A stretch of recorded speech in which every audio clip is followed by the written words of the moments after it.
I'm bored. I'm bored in the house. Now I'm in the house bored. Bored in the house. Now I'm in the house bored.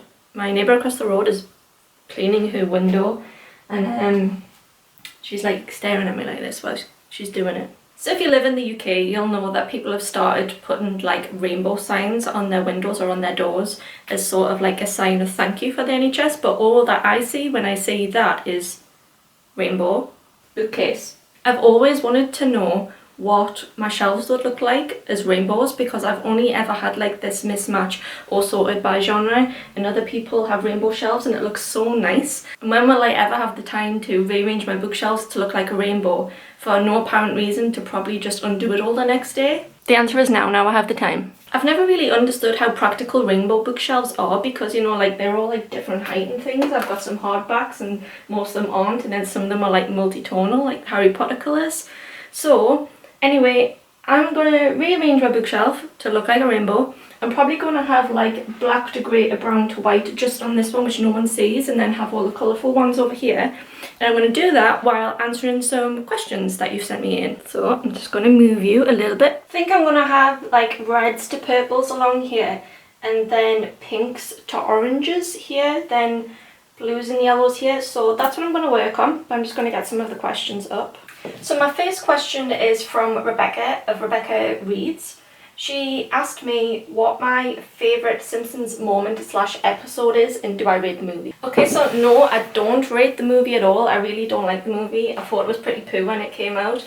I feel like maybe if I watch it again I'd feel a little bit differently, like it'd feel a little bit nostalgic, but as it stands, no, I don't like the movie. But I think my favourite moment out of The Simpsons is when it's in the Simpsons Files episode, which is like the X-Files take, and Mr. Burns is like coming out the forest like, I bring you love, and then everyone's like, he's bringing us love, kill it. I thought that was pretty funny. She also sent me in another question was, do you have any books that you associate with travel memories and why? I do, and I think it's mainly because they're books that I took on holiday and read on holiday. So I always think of To All the Boys I've Loved Before. I think of Mexico for that because I read that in Mexico and really enjoyed it. Same with book 2 in the alumni files. I associate that with Australia because I think that was left in Australia. And book 3 I think was left in Japan. So I do associate this series a lot of travel. I have actually had to rebuy this 3 times because I keep leaving it on holiday. So because I read fantasy and science fiction, there's no books where I read and I'm like, oh, I've been there and it was similar to a travel experience that I've had. Whereas I know there's like a whole travel book genre. That's not something like that I can relate to. It's mainly just because I've actually read the book on holiday. Okay, I swear this is harder than it looks.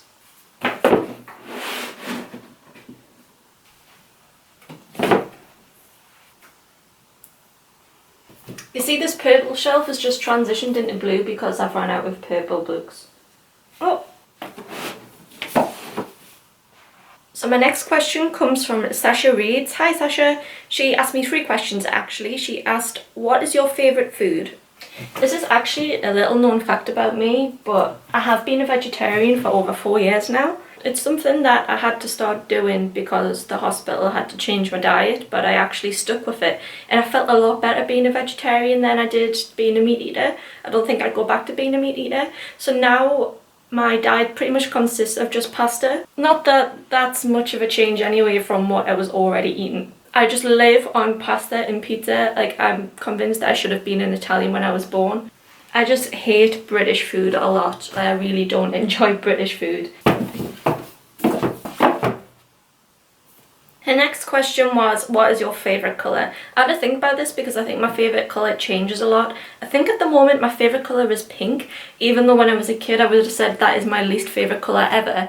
But I just find it to be really happy and bright at the moment. It used to be red. I can't really wear red. It doesn't suit me at all, so I like to wear a lot of pinks. So I think at the moment that's probably my favourite colour because that's the one that I'm enjoying wearing the most. And finally she asked me what my star sign was. Can you guess? I feel like if you knew me personally, you would be able to guess what my star sign is really easy, but I don't think on camera I come across as the star sign necessarily. But if you knew me at all, you'd be like, oh yeah, that totally makes sense. I'm a Leo, and I definitely act like a Leo as well. I have all the Leo personality traits. I'm actually like shocked because they are the only pink books I have, even though I wanted an entire bookshelf of pink, so oops. I might just think I'll put some nice flowers there. You see, this is the problem that I'm having, because I'm going to have so many books of other colours that I can't actually fill a shelf with a singular colour, so I'm not going to have enough space for my books. I didn't think this through. Okay, it's starting to look really good now. I don't think you can see the colours properly because of the sunlight behind me, so I'm just going to take you a little bit closer to have a look.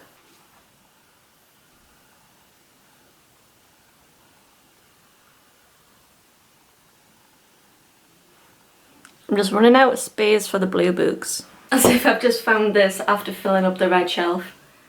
Ah, no. Oh, there's more red.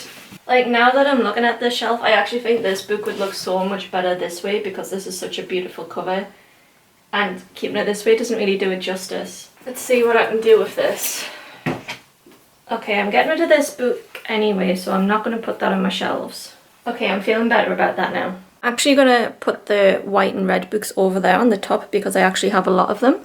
So while I do that, I'm just going to load up my next question. Meow, it's Megan's Books on Instagram asked what my hobbies outside of reading were. I really love Megan. She's so sweet. She's so nice on Instagram. So if you are looking for new Bookstagram people to follow, I'd highly recommend checking her Instagram out. So I'm actually like an extremely introverted person. I've always have been. I haven't really been one of those people that goes out quite a lot.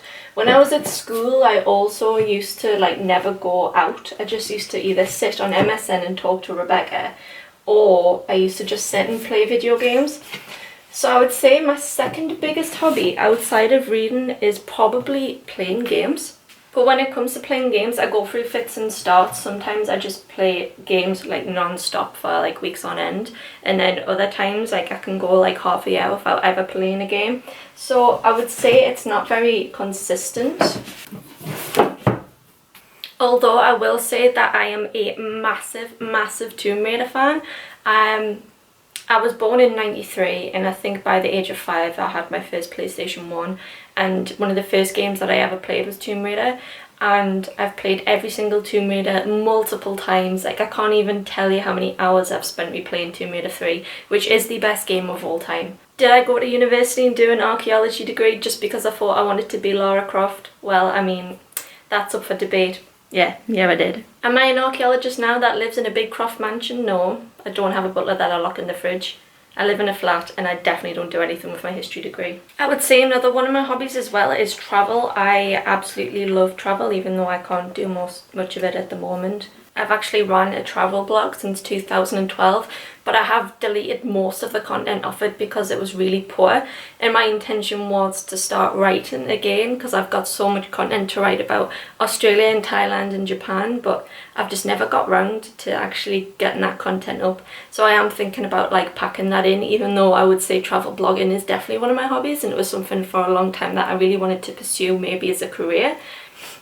I was willing to give up a lot to do that, but you know, it's just not always practical to be travelling all the time, and it did get tiring. So if anybody wants to hear about my 6 months living in Australia and working for the circus, then let me know in the comments and I'll make a video about it.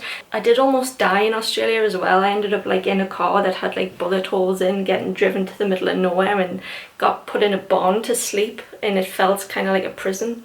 But that's like that's like just a weird story, and it's actually the fault of the singer Adele why that happened. So yeah, if you're interested to know about that time I ran away and joined the circus, I will divulge some of that. But I truly love traveling, and I think I have a nice balance.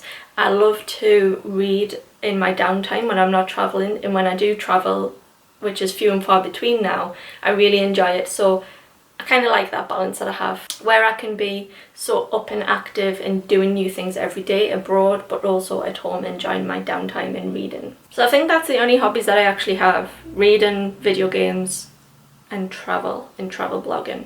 Oh, I also love photography as well. I'm really into photography, but I broke my brand new Canon camera after a week of having it, and it totally broke my heart, and I can't bring myself to get back into it because that devastated me so much. Okay, so I thought I was doing such a good job, and then I turned around and realised I had some books like here that I needed to put on as well, and it's going to totally ruin what I've done. Oh, so Rebecca's asked me another additional question. Is there anyone you used to watch on BookTube that you miss, or is there anyone you used to watch and still do? I mean, I've been on BookTube for about 6 years now. There is obviously a lot of people 5 years ago who had channels who don't have channels anymore. There's very few that have actually continued to make videos. But that's just the nature of social media. Some people go and others come around in their place. So I wouldn't necessarily say there's anyone off the top of my head that I can think of who I miss, who no longer makes videos, because I don't have time to miss them because someone new just comes around and I find them entertaining as well. There's a lot of booktubers who have come out in the past year who I think are so entertaining. Is there anyone you used to watch and still do? Obviously, I still watch Rebecca. I'll leave her channel link down below because I love it a bit. I think the only one that I can think of off the top of my head is Reagan from Perused Project. I think her content has grown with her, and I really feel like her reading style is the same as mine. I get a lot of my recommendations from her. Yeah, I would definitely say Reagan.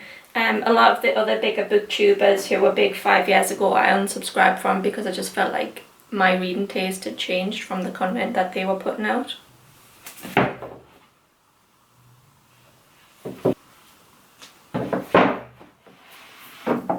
Okay, so it's been an hour and I think I'm done. I think I really like how it turned out. I don't know if I'm going to keep it like this because I don't know how practical it is in like actual use. I also have 1, 2, 3, 4, 5, 6, 7, 8, 9, 10, 11. I've got 13 books that wouldn't fit back on my shelves, mainly because I've had to do this with this one, but that just means I need to read more, so I can actually get through them, which I think I will this month. I think I will. So I'm just gonna show you what they look like.